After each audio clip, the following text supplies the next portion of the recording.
A paz do Senhor Jesus, queridos. Quem está falando aqui é o pastor Rangel Bispo. Irei comentar a 7ª lição do segundo trimestre de 2023. Vamos orar? Deus Todo-Poderoso, o Senhor que está acima de tudo e de todos, abre nosso entendimento para poder compreender a Tua Palavra e nos dá sabedoria para poder colocar em prática em nome de Jesus. Abençoa o relacionamento entre nora e sogra, entre sogro e genro, em nome de Jesus. Amém e graças a Deus. Se inscreva e compartilhe. Será uma aula prática e resumida para a glória do nome de Jesus. Lição 7, 14 de maio de 2023. O relacionamento entre nora e sogra. Texto áureo. Disse, porém, Ruth: não me enches para que te deixe e me afaste de ti, porque aonde quer que fores, irei eu, e onde quer que pousares à noite, ali pousarei eu. O teu povo é o meu povo, e o teu Deus é o meu Deus. Ruth, capítulo 1, versículo 16. Verdade prática: a fé cristã exalta o amor familiar e, mais especificamente, o respeito e a honra entre nora e sogra, bem como genro e sogro. Leitura bíblica em classe: Ruth, capítulo 1, versículo 1 ao 8, versículo 8, versículo 12 ao 14. Palavra-chave: honra, respeito. Um tema muito delicado, falar de sogra-nora, esse relacionamento muito complexo. Mas como é o seu relacionamento de verdade com a sua sogra, com a sua nora, com o seu genro, com o seu sogro? Sua sogra, seu sogro, se envolve no seu relacionamento quando tem sabedoria, e isso rega alegria, amizade, consideração, mas quando não tem sabedoria, cria divisão, guerras e também ciúmes. Então é algo muito delicado. Você sabia que existiu um homem que não teve sogra? Você sabe quem é? Fique até o final que você vai ser edificado. Tópico 1. A crise econômica na terra da Judeia. Parágrafo 1. A escassez que provocou fome na casa do pão. Parágrafo 2. A crise em uma família.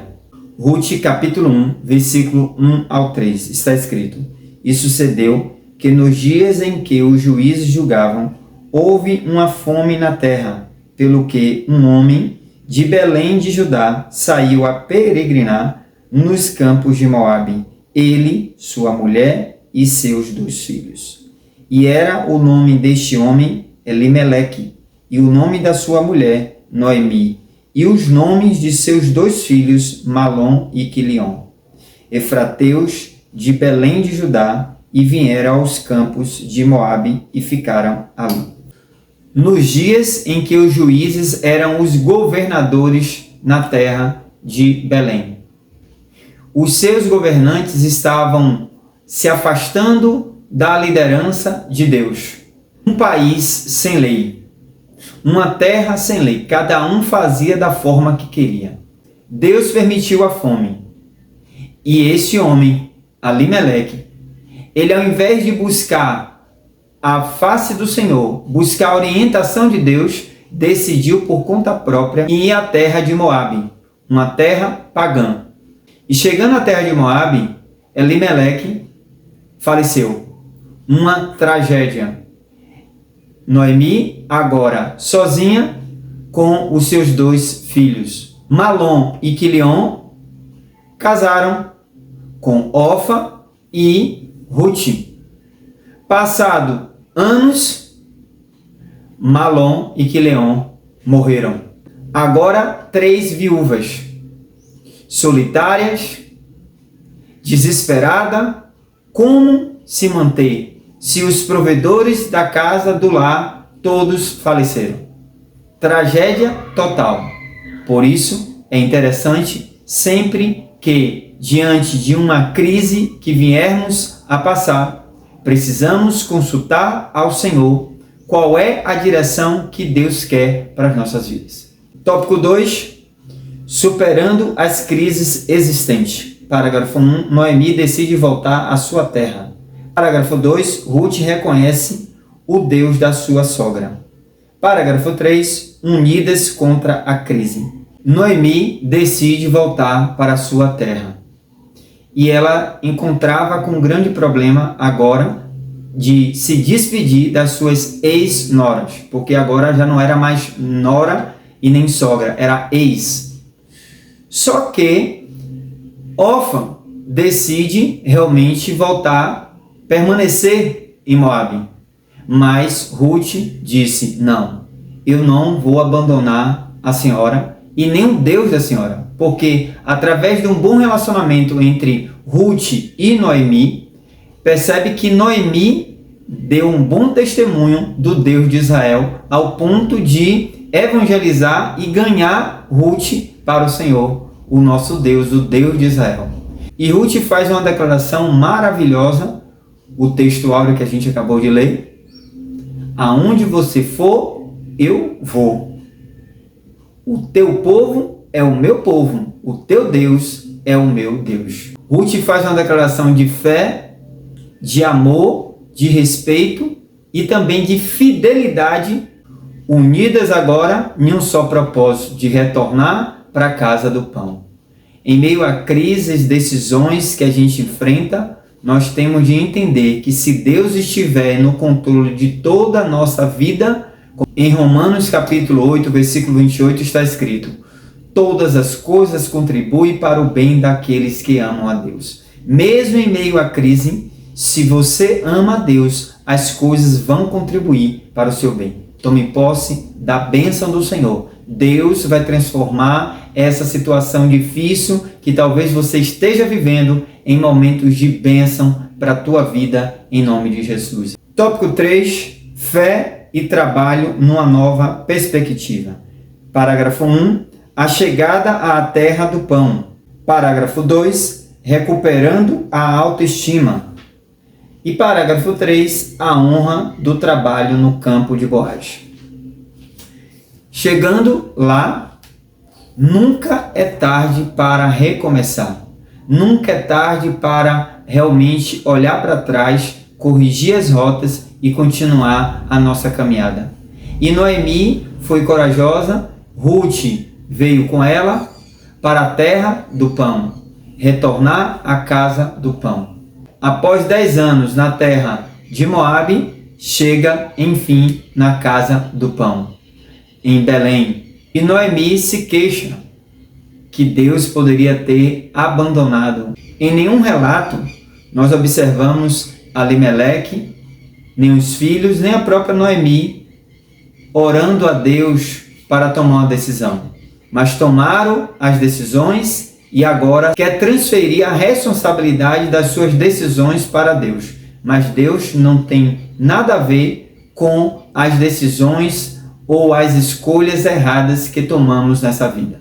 Precisamos reconhecer e realmente nos responsabilizar diante das nossas próprias atitudes que às vezes não consultamos ao Senhor. Mas agora Ruth, valente, vai ao campo para poder começar a buscar o trigo para trazer o alimento para dentro de casa. E existia um parente de Elimeleque, Boaz, que favoreceu Ruth, dando fardo de trigo para ela, e acabou se apaixonando pelaquela mulher, Ruth. E Noemi também foi estratégica, né? Ela começou a dar orientações a Ruth de como proceder para realmente buscar um bom relacionamento com Boaz e um possível casamento. Tópico 4. Ruth encontra o remidor da família. Parágrafo 1. Ruth descobre o remidor de Noemi. Parágrafo 2. Boaz redime Ruth, a Moabita. Parágrafo 3. Noras e sogras. Boaz acaba se interessando por Ruth, só que ele buscou os meios de forma legal para realmente se casar com Ruth, até porque tinha um parente à frente.